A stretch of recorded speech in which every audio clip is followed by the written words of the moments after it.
Okay, good afternoon, everybody.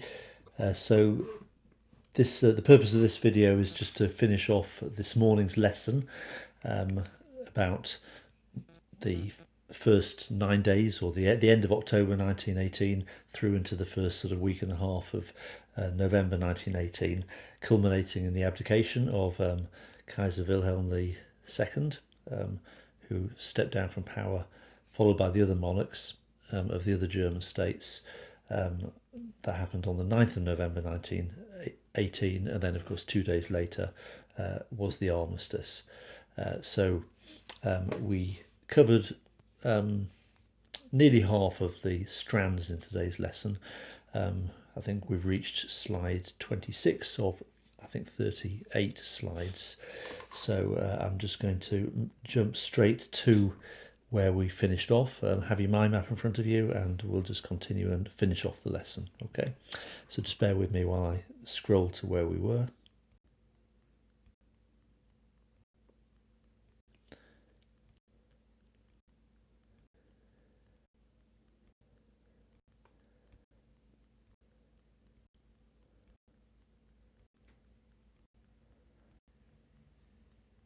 Just pause there. There's the mind map that we're working our way through. So we've looked at those two strands. We've looked at the cause for abdication, that strand there, and then we looked at the Keel Mutiny. So what we need to do now is move into looking at the Soviets, these workers' councils, and why they're important, then the actual abdication itself, and then we'll finish off by looking at how the SPD had to sort of step in, was saddled with the decision, the armistice decision that was signed in the 11th of November.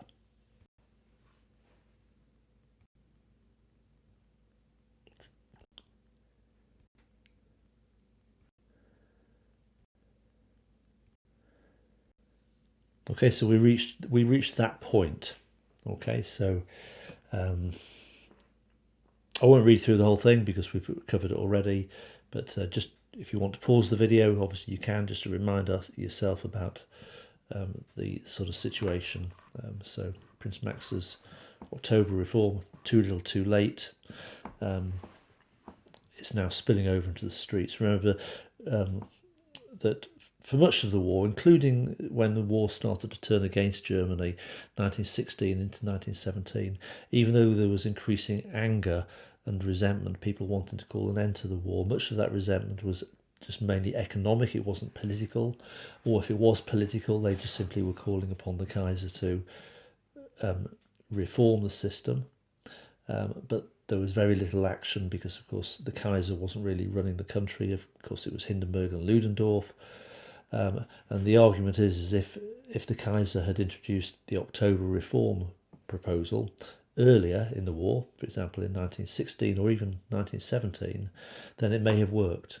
Okay, but by the time it was introduced in October 1918, the proposal to abolish the three-tier voting system and to make the government accountable to the Reichstag, all those good reformist proposals to turn Germany into a constitutional monarchy, it was too late, because by that point there was a substantial proportion of the population who were now sort of receptive to the idea, actually we're not interested in reform, political reform, what we actually want is a significant change. We want an overthrow of the empire and something else to replace it. Now, what that something else was, would it be a republic? Would it be a system such as in Russia was kind of like hadn't been discussed, but that was the sort of context there.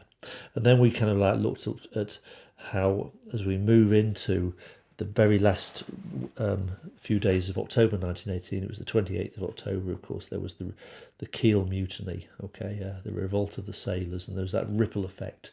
It kind of like encouraged at all the lower levels of society, particularly in the north of Germany, because Kiel was a port in the north, at all those lower levels, not just sailors in the navy, but workers in the factories, and even creeping out to the Western Front, soldiers in the trenches started simply to refuse to take orders from their betters, the people in charge of them, who were drawn from the middle and upper classes. So the mood is starting to turn revolutionary, okay, and that's kind of like the position we reach. So we need just to kind of explore then the significance of what we call the Soviets, okay? So don't be thrown by this word, this strange word. Remember, it simply means, if you have that sort of image, a group of lower class men and women to some extent, but it was primarily men, okay? And whatever level of society we're talking about, whatever aspect, whether we're talking about in the factories, okay, the Soviets were groups of working class men, or whether we're talking about in the Navy, the Soviets were groups of sailors, or whether we're talking about in the army, in the armed forces, or the trenches, a Soviet would be a group of soldiers. Okay, they are the people at the bottom of the pyramid. Okay, bottom of that organisation, who are simply fed up with being told what to do. Okay, and they're saying, actually, we will think about it and we will decide. Okay, so let's go through the key point about why they're important. So the Soviets were disorganized. I think that's a really important thing. Nobody planned for them to happen. They just sort of spontaneously started to happen. So they were disorganized, very chaotic. They were primarily sailors and workers' councils, and gradually they started to appear in the army as well, in the trenches. Okay, so we talk about soldiers' councils as well. Spontaneously, there's an important word. They kind of like, just nobody kind of like gave an order from the top to say form a council, form a Soviet. They just started to happen, and they formed in October to November 1918, mainly in the German cities. Okay, in the north of Germany was where much of Germany's industry was, so it was sort of like the industrial regions of Germany. Now, the historical evidence shows that if you actually look at these first Soviets, they were not actually revolutionary. What we mean by that is they simply spontaneously formed like a group of working class men, okay, relatively uneducated. They're fed up with the way the war's going. They don't want to be told what to do anymore, but they didn't actually know what to do instead, okay, other than the fact they want the food shortages to be sorted out, and they want the war to end. Okay, so most of them, these early Soviets, couldn't actually even read. Okay, they were sort of like uneducated working class men or working class sailors. Okay, so if you kind of like walked into one of these groups and said, "Who is Karl Marx?" most of them probably would never even read Karl Marx's books, okay, or even have any idea who he was, okay. So in other words, they were not political organisations. They were not politicised, okay. To become politicised, it would need, for example, a member of the Spartacists to get inside that group and to talk to them and to tell them what type of society that they wanted to build, okay. But that hasn't happened yet, okay. So that's the point there.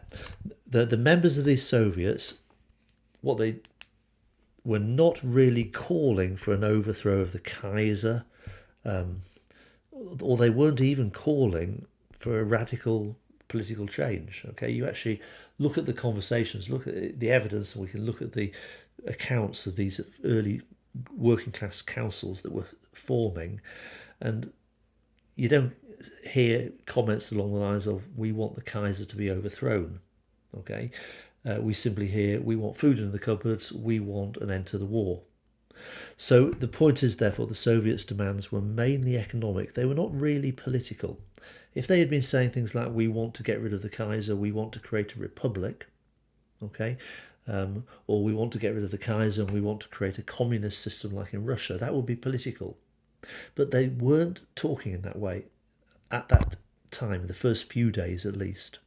So, for example, Soviet members typically demanded an immediate end to the war so that food shortages could be addressed. Okay, so, but if you look closely then at these meetings, okay, and we're having to look at the historical evidence, okay, people who were there, who were writing down what they heard, it shows that these revolutionary groups, and we're talking about the Spartacists and the revolutionary shop stewards, now these were more educated people, okay, who had read Karl Marx, who did know what was happening in Russia, and who did have a political agenda to overthrow the empire. And these groups, the Spartacists and the revolutionary shop stewards, and I say that they were often students, they were often people, younger people with degrees, these sort of educated types. I think often when we think of Spartacists and the revolutionary shop stewards, you tend to assume that they were working class people. Actually, some of them were quite middle class, but they genuinely believed, they had a sort of a belief that we should give power to the working classes, the working class men. So these Spartacists, their key task was to somehow get into these workers' councils, to somehow attend the meetings, and to get these kind of, you've got to imagine, rough and ready sort of like workers who had never even read, who probably hadn't even heard of Karl Marx. The objective of the Spartacists, these more educated revolutionaries, was to get into these council groups and to get these working class men to listen to them and to hear what they wanted. So the Spartacists and the revolutionary shop stewards were determined to get membership of those Soviets. Okay, so that's it in a nutshell. Hopefully that answers those three questions. What were Soviets? What's the evidence that the German Soviets were not revolutionary? And can you present a counter-argument in some ways they were revolutionary? Let's just unpick that a little bit on the next slide. I'll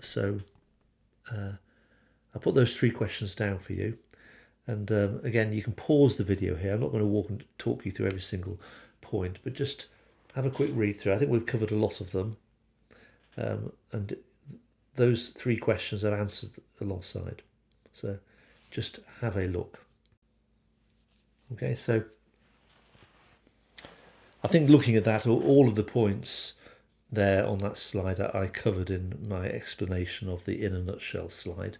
There's some useful vocabulary which you could jot down, which you could put into your mind map to try to use. I like that word grassroot. Okay.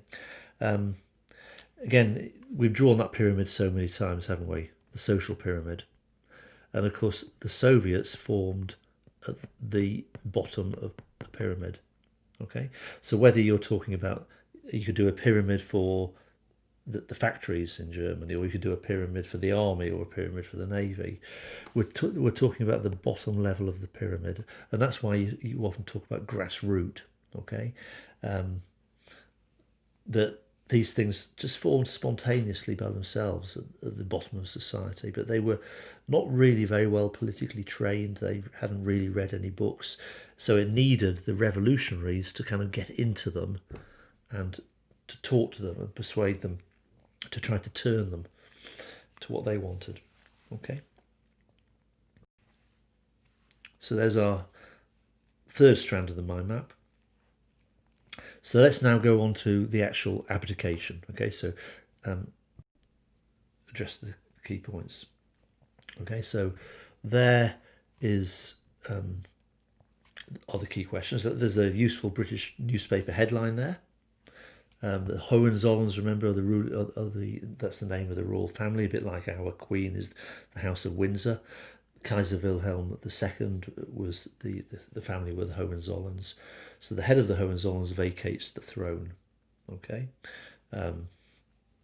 So what prompted the Chancellor, Prince Max of Baden, to announce that the Kaiser had abdicated on the 9th of October, and that power now had been temporarily, at least, handed over to the Reichstag to form a new government? And how did each of the following react to that announcement? How did the Kaiser react?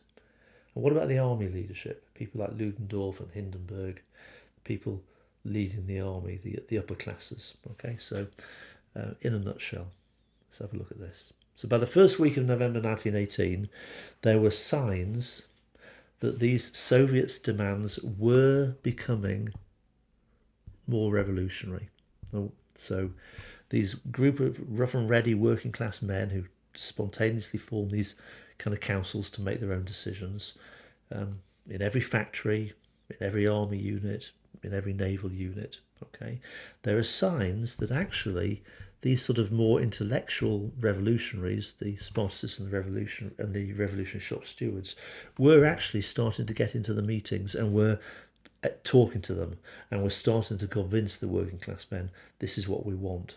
Okay, and that was worrying because the ruling classes, of course, had put their hope in the October Reform. Okay, that was the plan. Prince Max von Baden, the new Chancellor, had been given the job a month earlier, and had announced that we'll end the war and we'll keep the Kaiser, we'll keep the monarchs, and we'll give more power to the Reichstag. And now suddenly these people at the bottom of society are starting to talk. Actually, we're not interested in the October Reform. We want to overthrow everything and build something completely new from the grassroots upwards, a society based on workers' councils. Okay, and that was very, very worrying for these upper classes because they thought they'd kind of like found a way through the situation with the October Reform. Okay, but it didn't just worry the ruling classes; it also worried the people in the centre, the middle classes, like Herzberger, the leader of the Catholic Centre Party, the member of the Catholic Centre Party who'd led the peace resolution, the people like Hebert, okay, Friedrich Hebert, who was the leader of the SPD, the moderate SPD. Those groups in the middle of politics, think of our spectrum diagram, well, they were pretty favourable to keeping the Kaiser as long as the Kaiser just sort of like gave more power to the Reichstag. And now all this talk about, no, we don't want any of that. We actually just want to overthrow the whole lot of everything and just rebuild society by giving power to the working class councils.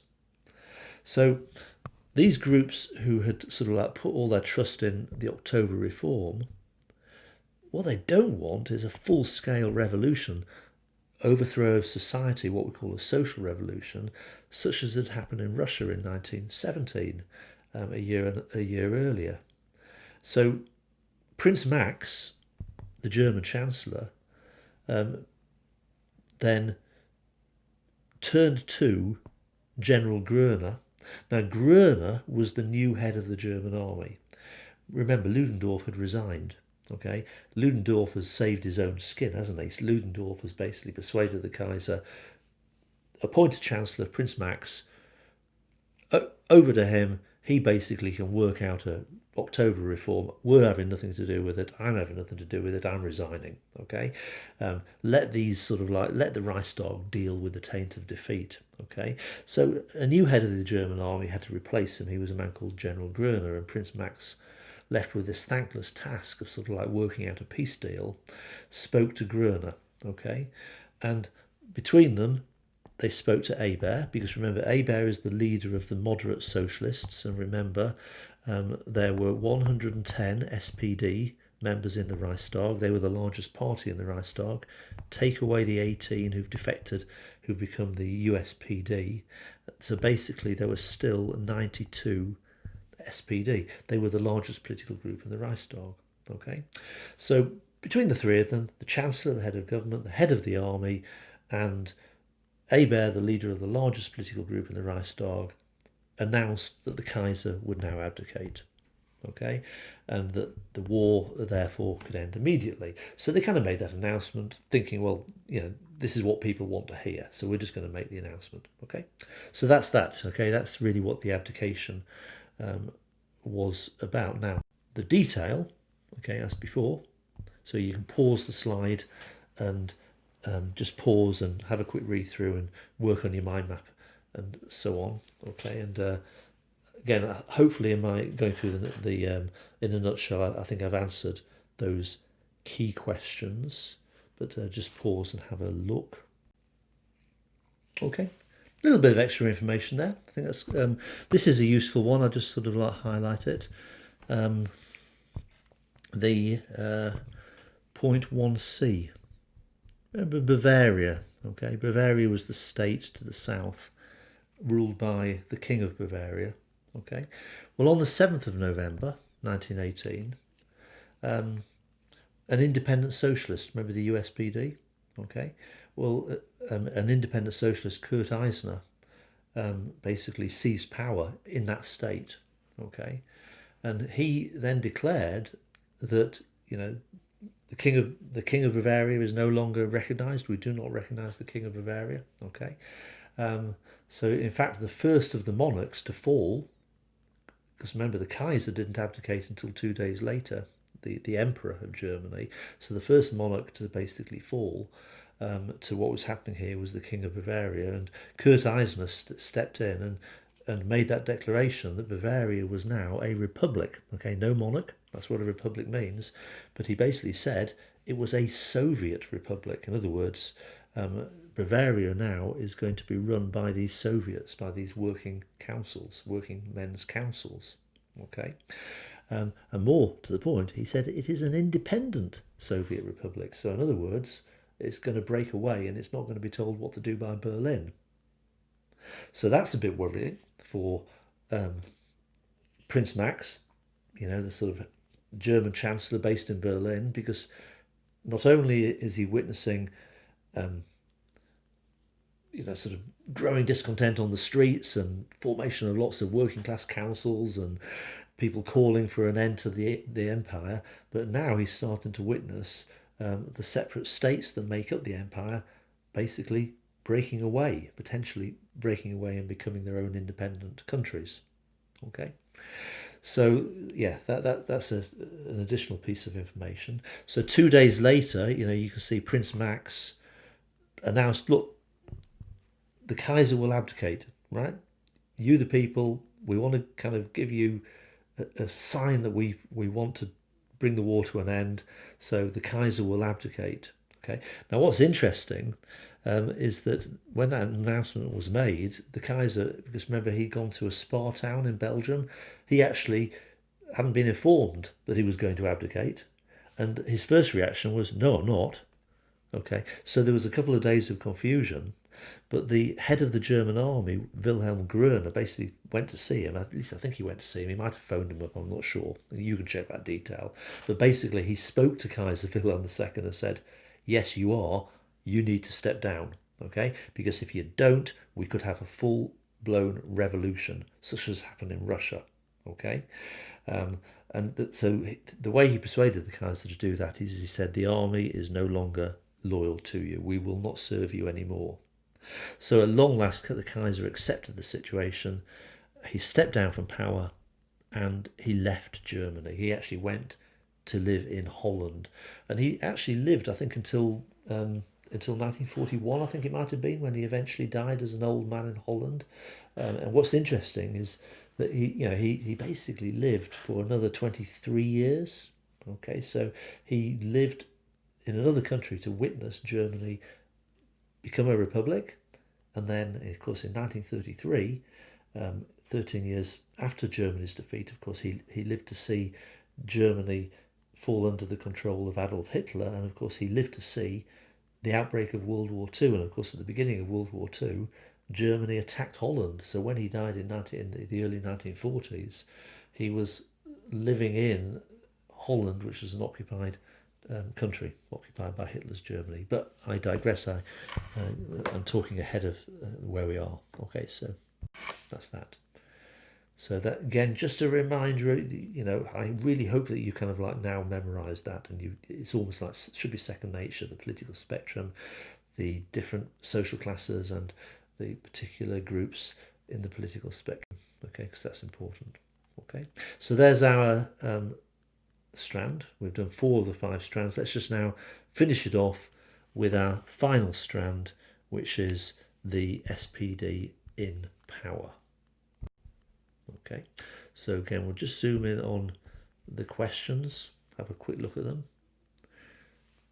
So why were the reins of government given to Hebert after the abdication of the Kaiser? There he is. Hebert, remember, he was the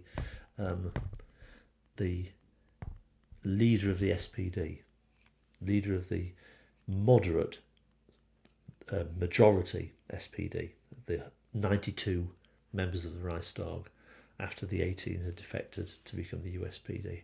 How did Hebert view his new role? Okay, and how do we know that? And what changes did Hebert immediately announce? Okay, I think we pretty much know one of them, which was we're ending the war, we're surrendering, we're stopping the fighting. Okay, and what other changes did he announce? Okay, what did these tell us about his political views? And then picking up on that, Hebert was a socialist, right? He's left-wing, he's internationalist, he believes that power should lie with the workers. He was a Marxist, okay? He believed in the ideas of Karl Marx. Why then did he disagree with the formation of these working councils? Okay, so just make sure we understand that crucial point. Okay, so in a nutshell. So Prince Max now handed over his office as Chancellor of Germany, head of government, to Hebert. Okay, so there's a handover of power. So Prince Max stepped down, and you can look at what Prince Max has done. He's done the right and honourable thing. Why Hebert? Because the Reichstag is the national parliament. It's the best we've got that has been chosen by the German people. Okay, it hasn't been chosen by German women, but it has been chosen by all German men aged 25 and over. Okay, it's the nearest you've got to a fair democratic representative body. And then you look at the 400 plus people who form the Reichstag, and you say, well, which of those 400 people should be the person to make the decisions now? Well, clearly it should be the leader of the largest political party within the Reichstag. And the leader of the largest political party in the Reichstag was the leader of the moderate Social Democrats, Hebert. Okay, so Hebert then became kind of like the interim head of government. Okay, the interim chancellor, kind of like head of a caretaker government. It's a bit like when a football manager gets sacked and they'll basically appoint the head coach as a temporary manager until the board can decide who's going to basically get the full-time job. Okay, so Hebert kind of like stepped in. Okay, and he quite rightly announced, he said, look, I haven't been given this job permanently, I've only been given it temporarily. So I don't really have the authority to make any long-term decisions about New Germany. Okay, that would be wrong.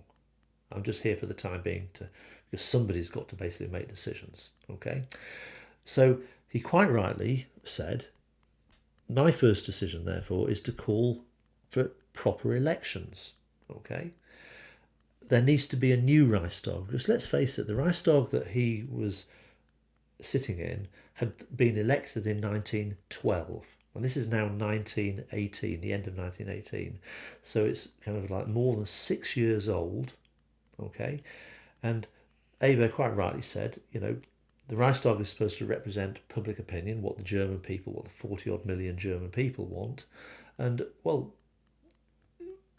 what the people want, their views may have changed since we were elected in 1912. So there needs to be a new election. And we need to, and we therefore need to have a new Reichstag elected, and that new Reichstag has got one key job, okay? And that new Reichstag, the one item on its agenda is what type of system is Germany going to be moving forwards, okay? What are we going to be? Are we going to be a monarchy? Are we going to find somebody else to be the emperor?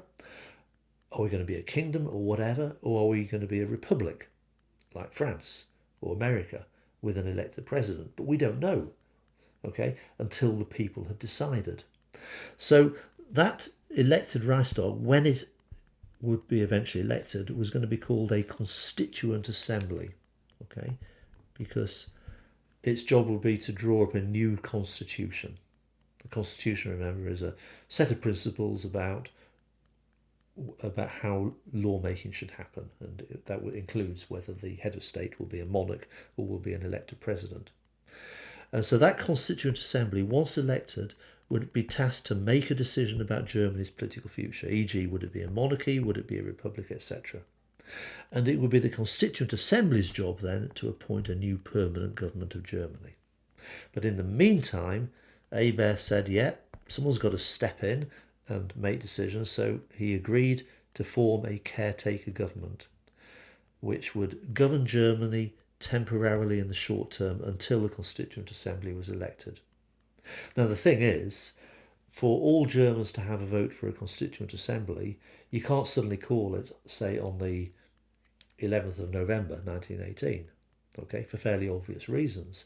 Because most of the voters, or not most, but a significant proportion of the adults who are of voting age are several hundred miles away in the trenches of France and Belgium, okay? Because the war is still being fought. And Hebert, it's the first task he's going to do is to say, surrender and put our guns down and let's end the war.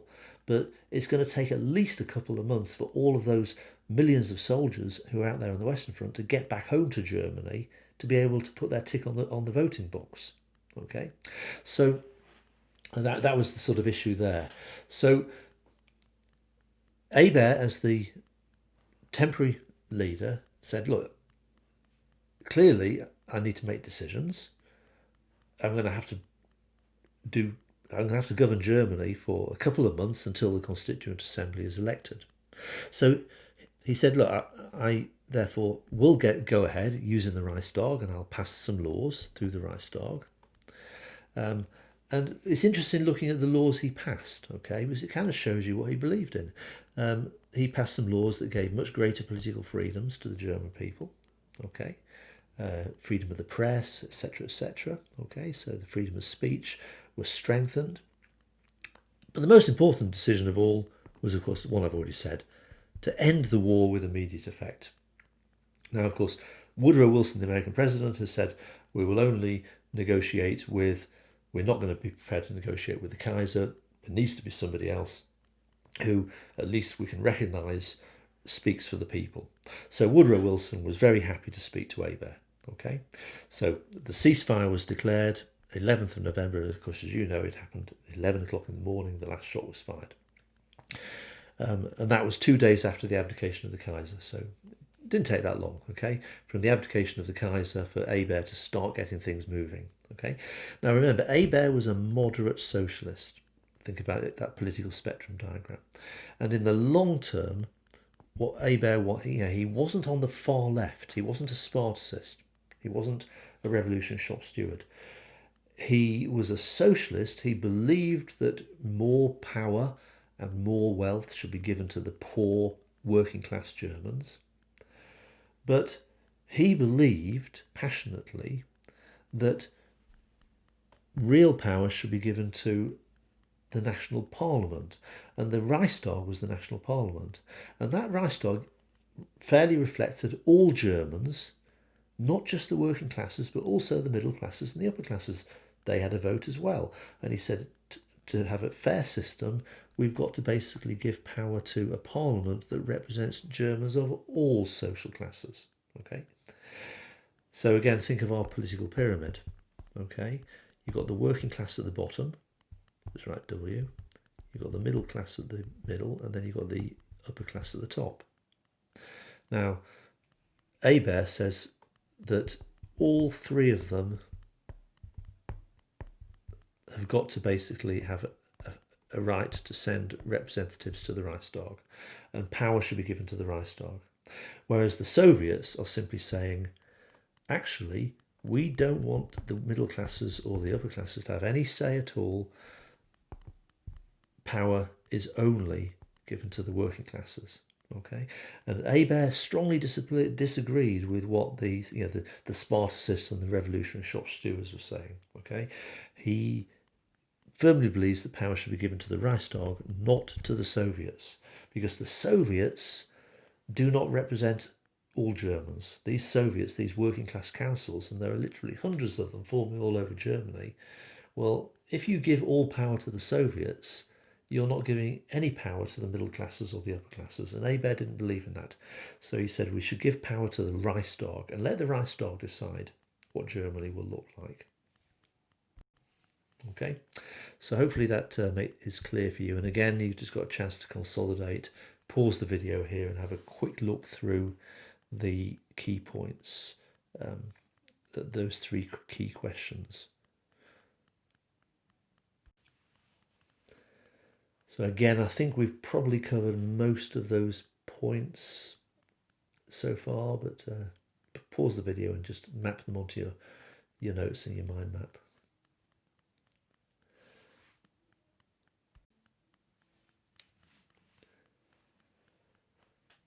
Okay, just a couple of points to sort of develop there. So we did mention that Abed wasted no time in sort of passing some laws that gave greater freedom to the German people. So that's talked about there. Freedom of speech, religion and the press. Political prisoners were released. In other words, in the days of the Kaiser, if people had been arrested and put in prison because of their political views, well, they were pardoned and released. Okay, Abed didn't recognise the right for them to be held because he said it's important to have freedom of speech. Equal voting rights for women. Okay, so he announced that as a principle moving forward. So in other words, women would be allowed to vote. These elections coming up for a Constituent Assembly would give the vote to women. So that was an important step forward. And there's that sort of point about it. The date was set for January. Remember, this is November. So a couple of months' time to allow time for returning soldiers and sailors to register to vote. And so he immediately announced that the war was over. But that's what we call an armistice. An armistice is a ceasefire. But Abel recognised it would be many, many more months before a peace treaty could be agreed. And it was decided that Germany would send delegates to Paris to meet with the British and the Americans and the French, okay, to thrash out a peace agreement. But that is a separate story because basically it transpired that the British, French and Americans just simply said to the German representatives, just sit and listen. You have no say. We will tell you what the peace treaty is going to be. Okay, but that took a while. It wasn't until June 1919 before the famous Treaty of Versailles was eventually agreed and signed. That was the 28th of June 1919. So think about the dates. This is now November the 11th. We're talking about November 1918. So we're talking about 8 months between the armistice and the signing of the Treaty of Versailles. And then this sort of final point, have a quick look at that. Abel was a socialist. Why then did he disagree with the formation and the influence of the Soviets? So there's our political spectrum. And remember, that's where Abel lies there. Okay? And he did not agree with the radicals. Interestingly, the USPD, who were in between Abel and the radicals, initially the USPD formed part of Abel's government, okay, but there was quite fierce disagreement between Abel and the USPD.